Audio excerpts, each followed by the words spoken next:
Hello friends, ഇന്ന് ഞാൻ വന്നിട്ടുള്ളത് ഒരൊറ്റ ബാറ്ററിൽ നിന്ന് 3 കിലോ വെയിറ്റ് വരുന്ന ക്രീം കേക്കിനുള്ള സ്പഞ്ച് തയ്യാറാക്കാനാണ്. ഞാനിവിടെ തയ്യാറാക്കാൻ പോകുന്നത് വാനില സ്പഞ്ചാണ്.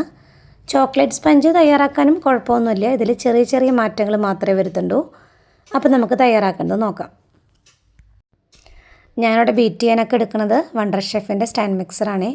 ഏകദേശം ഒരു 5 വർഷത്തിന് മേതിയായി ഞാനത് ഉപയോഗിച്ച് തുടങ്ങിയിട്ട്. ഭയങ്കര നല്ല സ്റ്റാൻഡ് മിക്സറാണ്. ഹാൻഡ് ബീറ്ററിന് ഉപയോഗിച്ച് നോക്കുമ്പോൾ നമ്മുടെ പണികളെല്ലാം വേഗം കഴിയും, സമയം ഒരുപാട് ലാഭമാണ് കേട്ടോ. അപ്പോൾ അത് ഞാൻ 1 കിലോ മധുരമുള്ള സ്പഞ്ചുകൾ വരികയാണെങ്കിൽ മുഴുവനും ഇതിൽ തന്നെയാണ് ബീറ്റ് ചെയ്യുക. 1/2 kg വരികയാണെങ്കിൽ മാത്രമേ ഞാൻ ഹാൻഡ് ബീറ്റർ ഉപയോഗിക്കാറുള്ളൂ കേട്ടോ. ഇവിടെ നമുക്ക് സ്പഞ്ച് തയ്യാറാക്കാനായിട്ട് ഞാനിവിടെ 11 മുട്ടയാണ് ഉപയോഗിച്ചിരിക്കുന്നത്. പിന്നെ 11 മുട്ടയ്ക്ക് 1.5 കപ്പ് പഞ്ചസാരയും ഉപയോഗിച്ചിട്ടുണ്ട്. അതുമാതിരി ഓരോ കിലോ കേക്കിലേക്ക് ഞാൻ ഓരോ ടോപ്പ് വാനില എസൻസാണ് ഉപയോഗിക്കുക. സ്പൂണ് കണക്കായിട്ട് ഞാൻ അറിയില്ല, ഞാനിങ്ങനെയാണ് ചെയ്യാറ്. അങ്ങനെ 3 ടോപ്പ് വാനില എസൻസ് ഒഴിച്ചു. നന്നായി നല്ല ഫ്ലഫി ആയിട്ട് നമ്മൾ ബീറ്റ് ചെയ്തെടുക്കുക. നന്നായി ബീറ്റ് ചെയ്തെടുത്തിട്ട് നമ്മൾ പിന്നെ ചെയ്യേണ്ട ഒരു കാര്യം എന്ന് പറയുന്നത്, ആദ്യത്തിലൊന്നും ഞാൻ ചെയ്തു ഓർന്നില്ല, ഇപ്പോഴാണ് ഞാനിങ്ങനെ ചെയ്യുന്നത്. ഇങ്ങനെ ചെയ്തതിന് ശേഷമാണ് കേട്ടോ എനിക്ക് നല്ല മാതിരി സ്പഞ്ച് നല്ല ഹൈറ്റിലേക്കും അതുമാതിരി ഇങ്ങനെ 3 കിലോയിലേക്കായിട്ട് കിട്ടാൻ തുടങ്ങിയത്. ആദ്യത്തിലൊന്നും അങ്ങനെ കിട്ടി ഓർന്നില്ല. അപ്പോൾ നമ്മൾ ചെയ്യേണ്ട മെയിൻ കാര്യം എന്ന് പറയുന്നത്, നമ്മളിത് ബീറ്റ് ചെയ്തതിന് ശേഷം വലിയൊരു ബൗളിലേക്ക് തന്നെ നമ്മളത് ട്രാൻസ്ഫർ ചെയ്യുക, ഈ ബാറ്റർ. എന്നിട്ട് വേണം നമ്മൾ പൊടികളെല്ലാം ചേർക്കാനായിട്ട്. ഞാനിവിടെ ഏകദേശം ഒരു 2.25 കപ്പ് മൈദയാണ് എടുത്തിരിക്കുന്നത്.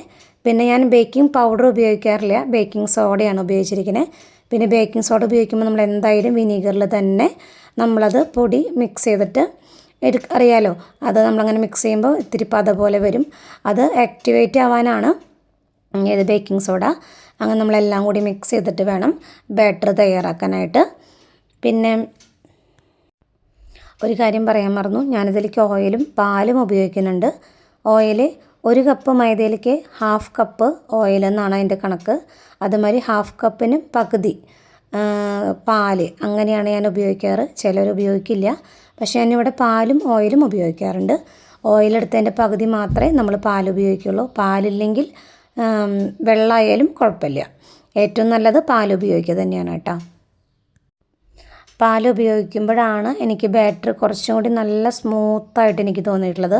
അപ്പോൾ മാക്സിമം ഞാൻ പാൽ തന്നെ ഉപയോഗിക്കാൻ നോക്കും. തീരില്ലെങ്കിൽ മാത്രമേ നമ്മൾ വെള്ളം ഉപയോഗിക്കാറുള്ളൂ കേട്ടോ. ഇനി ബാറ്റർ നന്നായി മിക്സ് ചെയ്തെടുക്കുക. മിക്സ് ചെയ്തെടുത്ത് നമ്മൾ ഇത് 2 എണ്ണം കാണുന്നത് 7 ഇഞ്ചിൻ്റെ പാനാണ്, ബാക്കി 2 എണ്ണം കാണുന്നത് 6 ഇഞ്ചിൻ്റെ പാനാണ്. ഞാൻ 6 ഇഞ്ചിൻ്റെ എടുക്കാനായിട്ട് കാരണം, എനിക്ക് ഒരു കേക്ക് അതിലുണ്ടാക്കാനുള്ളത് ഇത്തിരി ഹൈറ്റിലുണ്ടാക്കണം. അത് ഒരു മോം ടോപ്പിക്കുള്ളതാണ്. അപ്പോൾ കുറച്ച് ഹൈറ്റ് ആയിക്കോട്ടെ എന്ന് വിചാരിച്ചത് ഞാനത് 6 ഇഞ്ചിൻ്റെ പാനിൽ 2 പാത്രത്തിലായിട്ടാണ് ബേക്ക് ചെയ്യണേ. 2 പാത്രത്തിലായിട്ട് ബേക്ക് ചെയ്യുമ്പോൾ നല്ല മാതിരി നമുക്ക് ഹൈറ്റ് കിട്ടും. അതിനാണ് കേട്ടോ അങ്ങനെ ചെയ്യണേ. ഇത് ശരിക്കും നമുക്ക് 3 കിലോനേക്കാളും കുറച്ചും കൂടി അധികം കിട്ടിയിട്ടുണ്ട് ബാറ്റർ. അത് നമ്മൾ അതിൽ തന്നെ ഉപയോഗിക്കുകയാണ്. 6 ഇഞ്ചിൻ്റെ പാനിൽ തന്നെ നമ്മളത് കൊടുക്കുകയാണ്. ഇതാതെ ബേക്ക് ചെയ്തിട്ടുള്ള സ്പഞ്ചുകളാണ് ഈ കാണുന്നത്. 2 എണ്ണം 7 ഇഞ്ചിലും 2 എണ്ണം 6 ഇഞ്ചിലും ചെയ്തത്.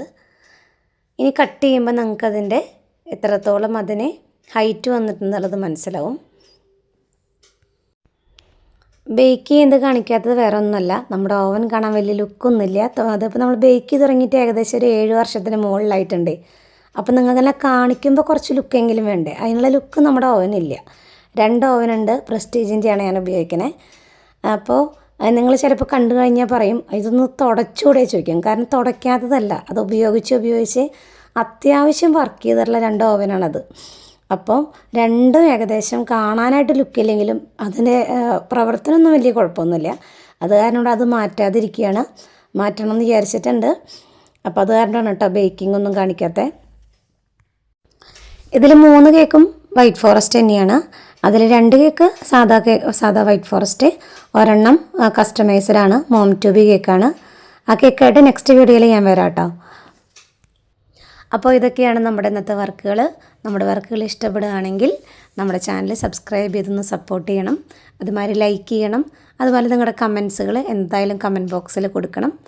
പിന്നെ ഈ ബേക്കിംഗ് താല്പര്യമുള്ളവർക്ക്, അതായത് തുടക്കക്കാർക്ക് എൻ്റെ വീഡിയോ ഉപകാരപ്പെടുന്നു എന്നൊക്കെ തോന്നുകയാണെങ്കിൽ ഒന്ന് ഷെയർ ചെയ്ത് കൊടുക്കണം.